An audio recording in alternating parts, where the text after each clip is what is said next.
this is a special day. This is a 10-year anniversary of me having this Focus as an original owner. So I figured I would actually try for the first time talking to the camera, go for a drive, talk about what my experiences with this car are, some good things, some bad things over the years, and things to look out for, things to do if you want to keep a car for 10 years and still enjoy it every time you drive it.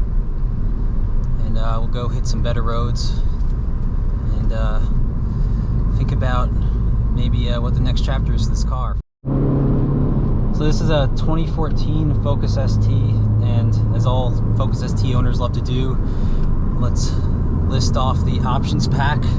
This is a ST2, which is the mid-tier trim, the blue insert seats. I got the gray wheels with the red calipers, all that hot boy shit.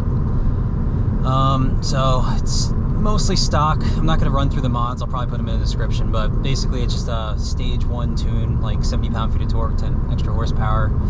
Resonator Delete I did myself, stainless brake lines, and then yeah, that's about it. But so this was my first stick shift car. Bought this really not knowing how to drive stick more than I've done in the video games. Actually took it straight from the dealership back to my girlfriend's house, picked her up, and we drove to a church so I could practice around a parking lot at like 9 o'clock at night for like an hour, and she really found that entertaining. After that I did my first bit of spirited driving, did some autocrosses and stuff, really tried to perfect the heel toe downshift, rev matching and all that stuff. Got into tires, really. I remember that was a big thing, just you know, burning up those Goodyear Eagles that came with it on my first autocross, just doing burnouts everywhere. Spun out this car for the first time, not just at autocross but also at my college campus.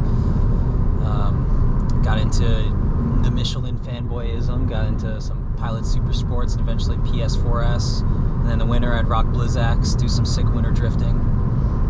But yeah, 10 years with this, and I've basically maximized all I can do with this car. Yeah, took it on road trips, moved across the country, loaded it with dogs, snow drifted it, like I said, kind of raced it, autocross, I don't know if you can call that racing it.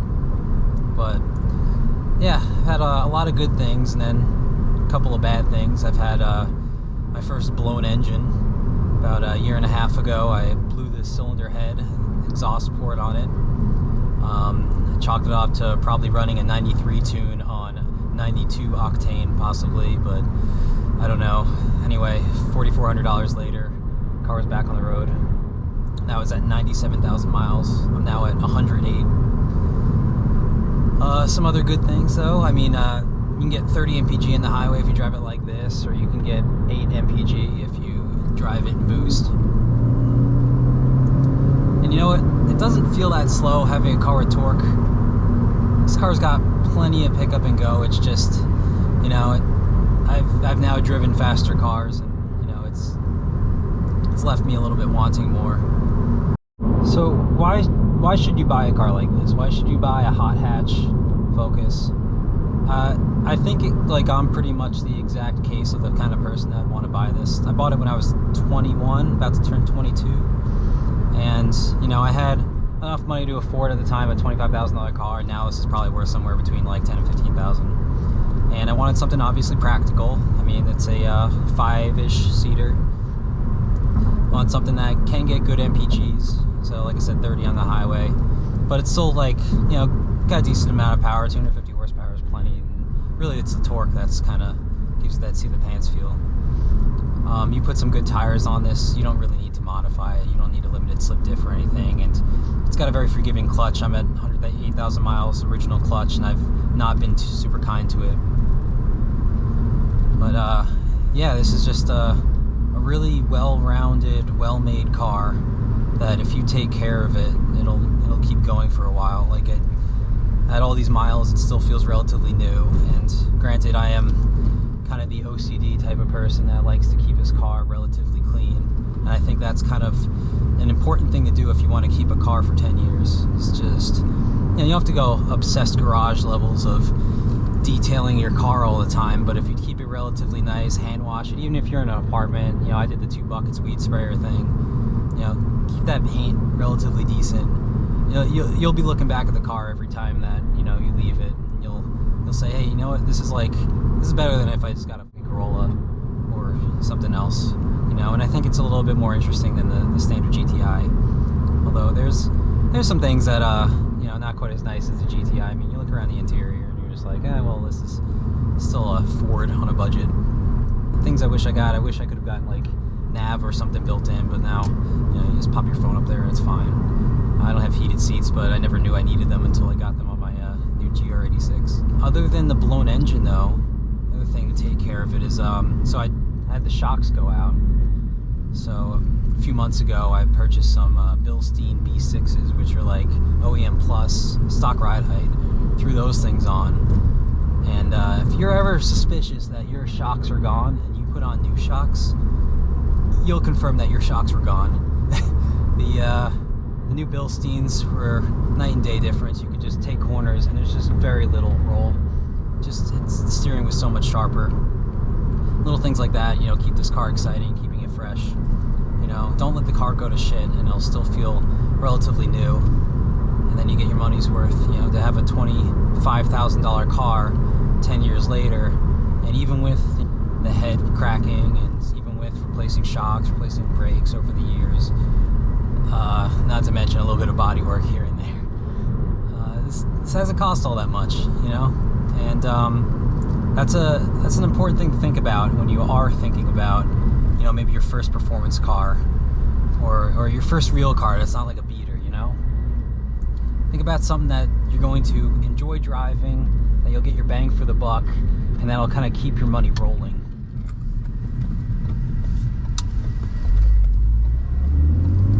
So,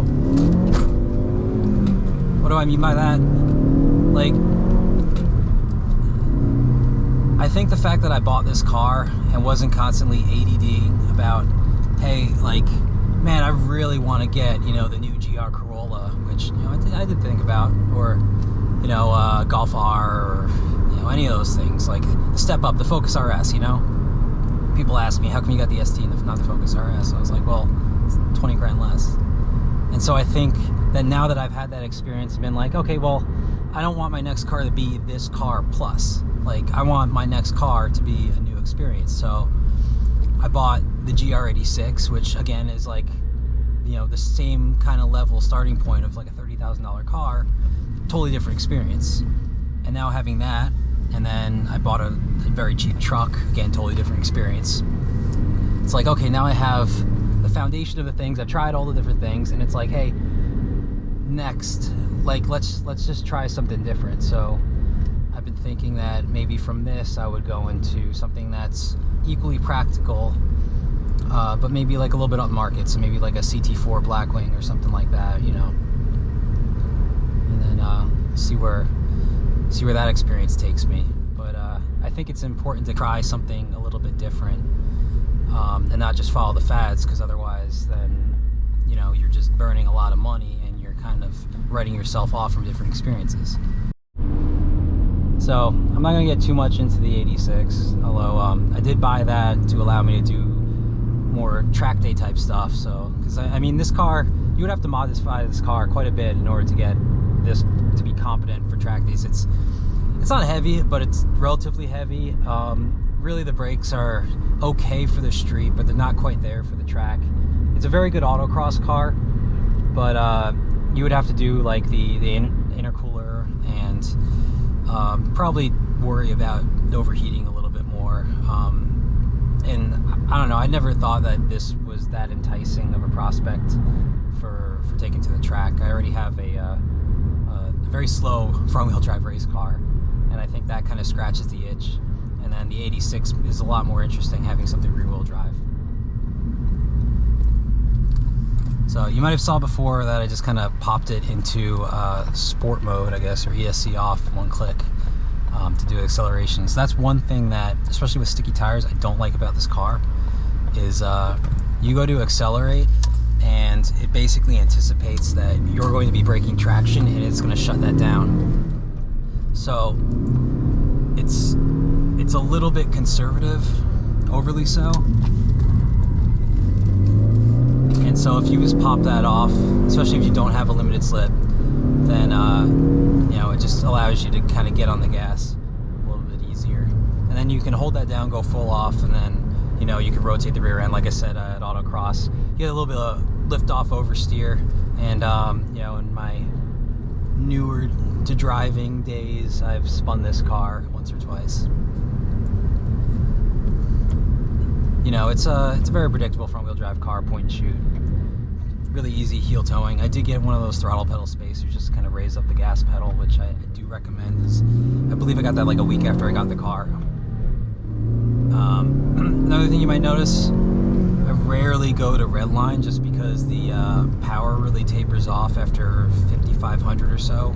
You'd really only go to redline if you really wanted to maximize that 0 to 60 time. I do like that you can really grab this thing by the scruff of the neck and throw it into a corner, especially with some sticky tires, and just point and shoot your way out.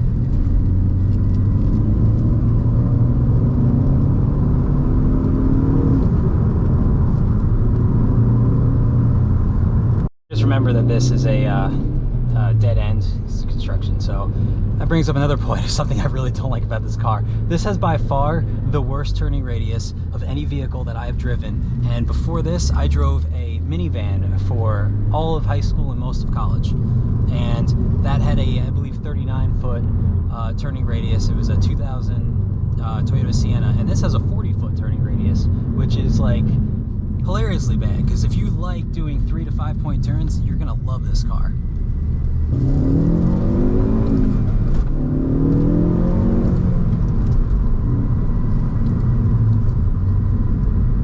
And not drive like too much of an asshole. It's a thing. It's like, I don't know what people's conception of this car is. I mean, I guess you tell me, but I've always thought that this is kind of like, I don't know, a little bit of an immature looking car, which is probably, you know, well earned. If you see a Focus ST, you know, what are your thoughts on it? Because like, I see 90% of them being obnoxious with a loud exhaust, blow off valves, just tasteless mods and stuff. And truth be told, like, I think that this exhaust, anytime you make it louder, it sounds like ass. This is not a good sounding car. So all I did was the Resonator Delete, which gives it a little bit of tone and no volume. And honestly, like, that's probably about as far as I would go. Pretty much happy with where this car is. I think the only thing I would do is if the clutch ever went out, I would probably do an LSD, which, you know, is just a while you're in there type thing. I know some people complain about the synchros being a weak point of this, but you really just need to be patient with the transmission. Don't try to slam gears in this thing. That's not what it's for.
Say that the torque does not get old.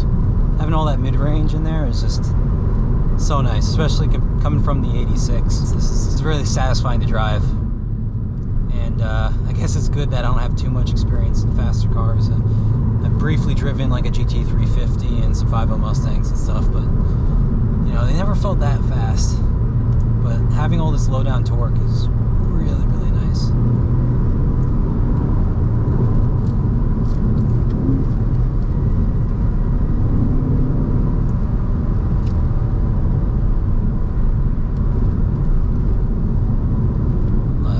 Take it easy over here. I think some people go camping. I don't know, what do you guys think that it would take for you to keep a car for 10 years? What's your car, you know, at a reasonable price point that you would keep for 10 years? Because I know not all of you guys are making you know, Porsche money, but I think something like this is a really good car, maybe even for like 3 or 4 years.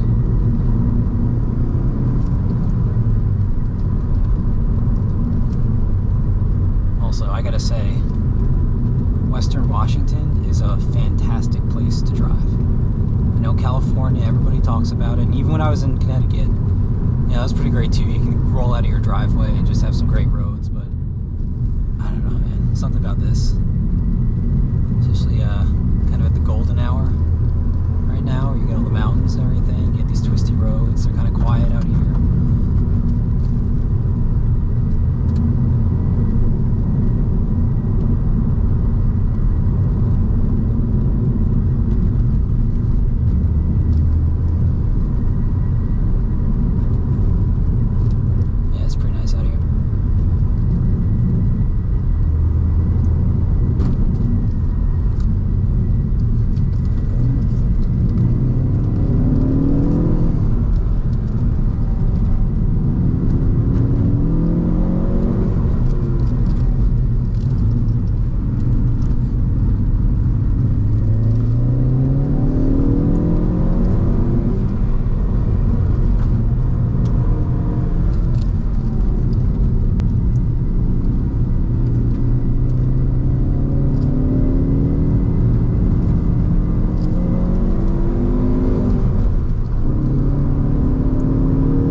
Show you guys one more road, and I think that'll wrap it all up. But if you have any questions about the car, shoot me a comment. What are your experiences with the Focus? What do you think about people that drive these cars? What do you think I should be looking at to replace it? Or do you think I'm crazy? You think this is a lifetime car? I don't know. I still look back at this car every time I walk away from it, but you know, you can only own so many cars.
job.